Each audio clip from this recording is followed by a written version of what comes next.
Hello and welcome. Today I am making a layered stamp card for a friend's birthday using the Altenew Peony set. I really love the look of complex cards that people make with layered stamping, especially flower images, but I don't always have the time. And so I wanted to show you a way that you could still use these stamp sets on a clean and simple card. So here I'm just getting everything arranged, all my supplies. I'm using, like I said, the Peony Bouquet set from Altenew. It was released a few years ago, but I really, really love it. So just going ahead and getting out the flower images. There is a large flower and a smaller flower within this set. I'm also using Altenew ink cubes.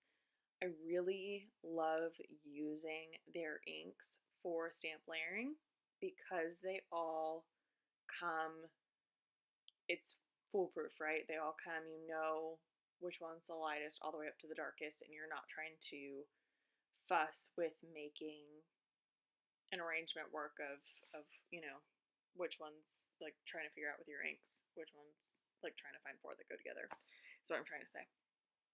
So I had to stamp that first layer 3 times, and I think it's important for me to point that out because at this point my paper is pretty wet. And so you'll see here in the end, it really does affect the way that these images look and stamp on top of it. Because even though I don't show it, I end up stamping every layer multiple times. So that paper is very, very wet. So this will be the third layer. I always feel like at the third layer, it looks really, really good. So now the fourth layer on this is an outline image, and I wanted to be sure I lined that up perfectly. So I actually brought out some Versamark and stamped it with Versamark just to make sure I had it lined up properly before I went and stamped it with the dark ink. And I stamped it twice. Versamark dries back, you really won't ever see it, and so it's not going to ruin your card.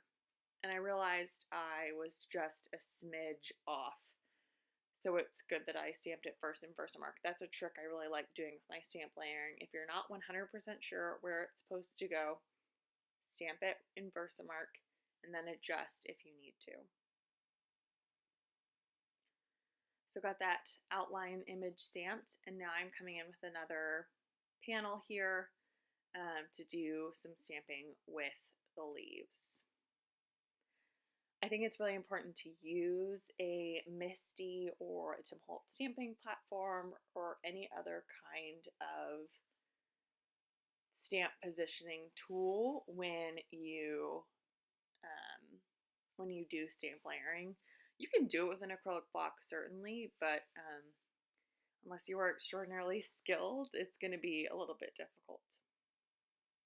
So I'm just bringing over my green inks.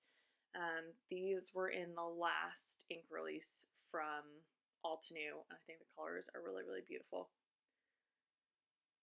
So that is the end. I cut out a lot of footage of me stamping because I didn't feel like y'all needed to see that too much. So scoring my card base, it's 110 pound Nina Solar White Classic Crest. Excuse me, that's a tongue twister.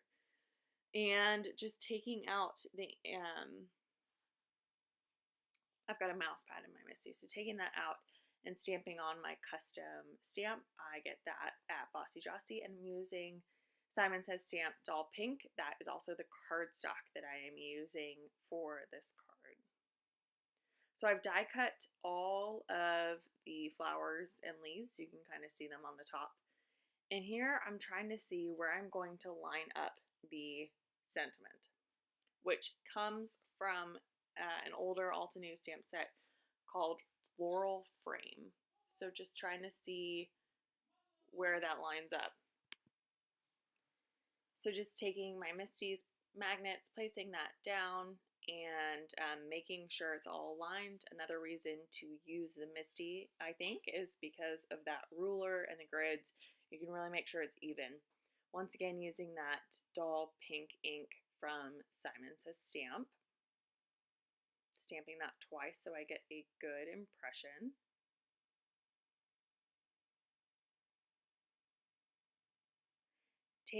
now I'm building the card. So I've got my dot runner adhesive. So here's where you can really see the two flowers. I stamped one off camera that I did not repeatedly stamp. So it is the one on the right that got stamped multiple times, and so the paper was very wet. I think it gives more of a watercolor look, where the one on the left looks a little bit more crisp. Just something to think about. I liked the watercolor looking version personally.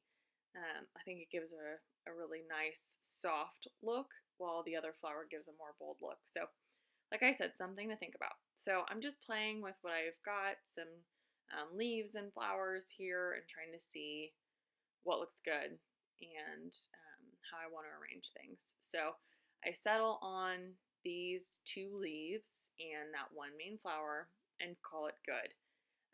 Like I said, I'm trying to do something a little bit more clean and simple, a little less complicated.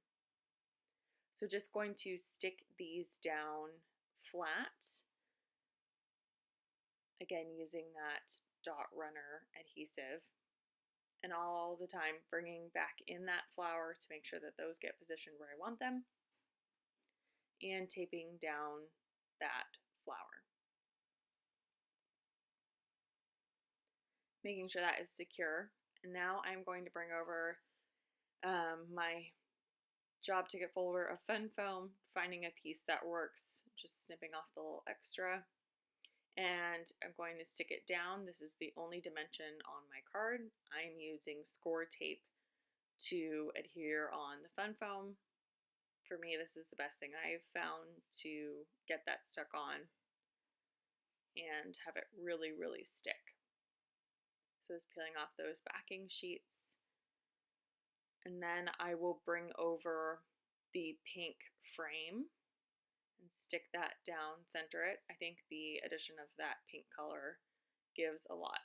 So I store all of the extra stamped images that I've made and die cutted just in the back of my storage pockets with the die cuts themselves. So then going to go ahead and adhere this down onto my card base. Again, using my grid mat to make sure that that is all lined up and centered. For a final touch, I am going to use some Nuvo Jewel drops. These are in the rose water color. These dry translucent but have a little hint of color, so in this case they are pink. I always squirt off my Nuvo drops into a baby wipe or a piece of garbage just to start out so I get that air bubble out. And then just to make sure that these all are flat, I just tap my card down, and that will do it for the card for today. Thank you so much for joining me, and please subscribe to see more videos.